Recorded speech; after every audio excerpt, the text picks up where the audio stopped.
Hey everyone, welcome back to our channel. Today, we're diving deep into a chilling true crime story that has haunted Wauwatosa, Wisconsin, for nearly a century. The mysterious disappearance and murder of Buddy Schumacher have left more questions than answers. Let's unravel this enigma together.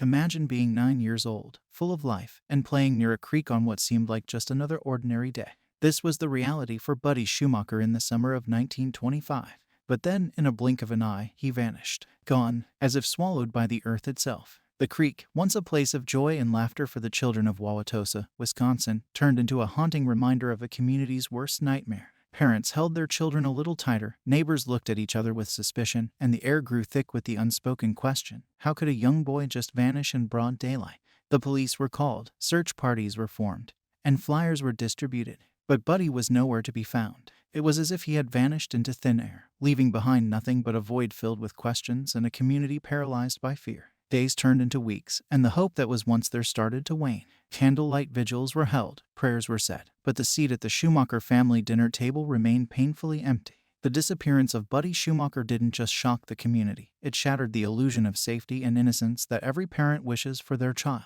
And so, a town was left to grapple with an unsettling reality, forever haunted by the face of a young boy who should have had his whole life ahead of him.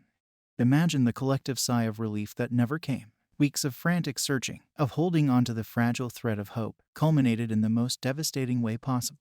The unimaginable had happened. Buddy Schumacher's lifeless body was discovered in a secluded area, far from the laughter and innocence of his childhood home. The details were nothing short of horrifying. His young body bore the marks of a brutal murder, a life violently snuffed out. The air was thick with a sorrow so palpable you could almost touch it. Mothers held their hands to their mouths in disbelief. Fathers clenched their fists in suppressed rage, and children, those who were once Buddy's playmates, struggled to understand the concept of forever. It was a moment that broke the collective heart of Wauwatosa. The community had to come to terms with a reality too cruel to bear. Buddy would never come home. He would never again race his friends to that once beloved creek. Never again fill the Schumacher home with the joyful noise only a 9-year-old can make. And as the news spread, so did a chilling realization: if this could happen to Buddy, it could happen to anyone.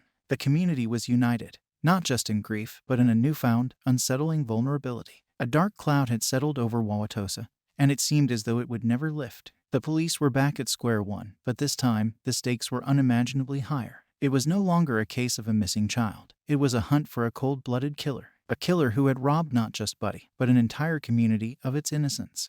In a time when forensic science was in its infancy, the Wauwatosa police force faced an uphill battle. They were baffled but not defeated, optimistic but weighed down by the gravity of the crime. They launched a full-scale investigation that would test the limits of 1920s detective work. Officers combed through the area where Buddy's body was found, collecting what little evidence they could: a scrap of fabric here, a footprint there. They knocked on doors, interviewed potential witnesses, and followed every lead, no matter how insignificant it seemed. The community cooperated, each person interviewed carrying the heavy burden of wanting to bring justice for Buddy and peace to a shattered community. Days turned into weeks, and weeks into months. The initial surge of optimism began to fade as the leads ran dry. Detectives spent countless hours poring over evidence, revisiting interviews, and second-guessing their every move. The emotional toll was evident. You could see it in their furrowed brows and hear it in their weary voices. Despite their relentless efforts, the case grew cold. Files gathered dust, and the fervor of the initial investigation was replaced by a haunting silence. It was a silence that spoke volumes, a silence that weighed heavily on the hearts of those who had dared to hope for justice. And so, the police were left with a case file full of dead ends, and a community was left with a wound that couldn't heal. The question remained: who had committed this heinous act, and would they ever be brought to justice? As the years rolled on, Buddy Schumacher's case became the stuff of local legend, a haunting tale told in hushed tones. Theories began to circulate like wildfire, each one adding another layer of complexity to an already baffling case. Was it a crime of opportunity? Perhaps a stranger passing through Wauwatosa saw Buddy playing near the creek and seized a horrifying chance. This theory sent chills down the spines of parents, making them question the safety of their own backyards. Or did Buddy know his killer? Some speculated that the murderer could have been someone Buddy trusted, someone who used that trust to lure him away. The thought that the killer could be someone known to the family was a bitter pill to swallow, shaking the very foundations of community trust. Then there was the unsettling notion that the killer could be someone within the community, a neighbor, a friend, or even a family member. This theory was perhaps the most disturbing of all, as it implied that the killer had been hiding in plain sight, walking among them, sharing their daily lives. Each theory seemed plausible on the surface, yet frustratingly, none could be substantiated. The police files were thick with hypotheses but thin on concrete evidence. It was as if the case was taunting those who sought the truth, daring them to solve a puzzle with missing pieces. And so, the theories remained just that, theories, speculations, and what-ifs that filled the void left by a lack of answers but did little to ease the collective conscience of a community still searching for closure. The ripple effect of Buddy Schumacher's murder extended far beyond the immediate circle of his family and friends. It was as if the entire community of Wauwatosa had been plunged into a long, dark winter of the soul. The town itself became a different place, its innocence irrevocably lost. Parents, once comfortable letting their children roam freely, became overprotective guardians of their young. Playdates were no longer casual affairs. They were carefully orchestrated events, supervised down to the last detail. The simple joys of childhood, exploring the woods, racing bikes, and fishing in creeks, were now activities fraught with danger and fear. Children, too, felt the impact. They lost a piece of their innocence that summer, a carefree spirit replaced by a cautionary tale. Buddy's name became a whispered warning, a lesson in the fragility of life and the importance of vigilance. The playgrounds were quieter, the laughter a little less hearty, as the shadow of Buddy's fate loomed large over their young lives. And let's not forget the emotional toll on the adults. Friendships were strained, neighbors eyed each other with suspicion, and an air of mistrust settled over the town like a thick fog.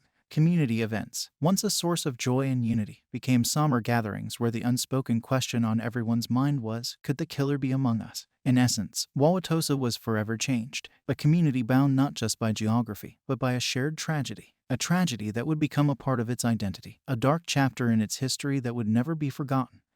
The epicenter of this tragedy was, without a doubt, the Schumacher household. Art and Florence, Buddy's parents, found themselves in a living nightmare, grappling with an unimaginable loss. The void left by Buddy's absence was a gaping wound that no amount of time or tears could heal. Art, a strong man by all accounts, was broken. He would spend hours in Buddy's room, surrounded by his son's belongings, his toys, his clothes, his drawings. Each object was a painful reminder of a life cut short, of dreams unfulfilled. He threw himself into the search for Buddy's killer, perhaps as a way to cope, perhaps as a way to honor his son. But each dead end in the investigation only deepened his despair. Florence, Buddy's mother, was a portrait of quiet suffering. Her eyes, once bright and full of life, were now windows to an unimaginable sorrow. She clung to her faith, her family, and her memories, but the weight of her loss was unbearable. The lack of closure, the absence of justice, only added to her agony. She would often be heard saying, "A parent should never have to bury their child," a statement that encapsulated the unnatural order of their new reality. The Schumacher family was forever altered. Their dynamics irrevocably shifted. Siblings lost not just a brother but also the parents they once knew, who were now consumed by grief. Family gatherings became solemn affairs, holidays a time of reflection rather than celebration. The laughter and joy that once filled their home were replaced by a silence that was deafening. In the end, the family was left with a haunting question that had no answer. Why? Why Buddy? Why them? And that question, that agonizing, unanswerable question, became the heavy chain they would carry for the rest of their lives.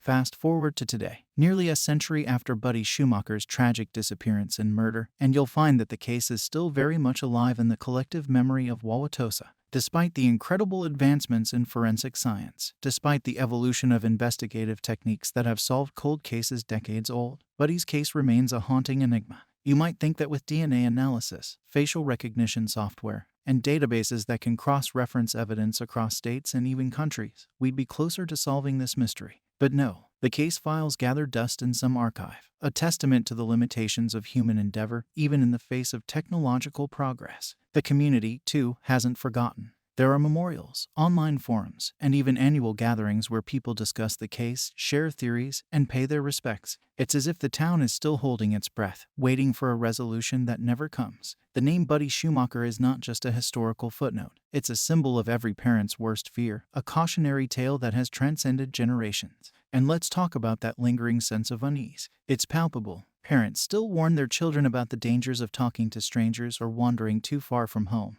often invoking Buddy's story as a grim reminder. The case has become a part of the town's DNA, a dark cloud that refuses to disperse. In essence, Buddy Schumacher's case is a living ghost story, a mystery that refuses to be solved, casting a long, unsettling shadow over a community that has grown and changed in so many ways, yet in this one tragic aspect, remains painfully the same.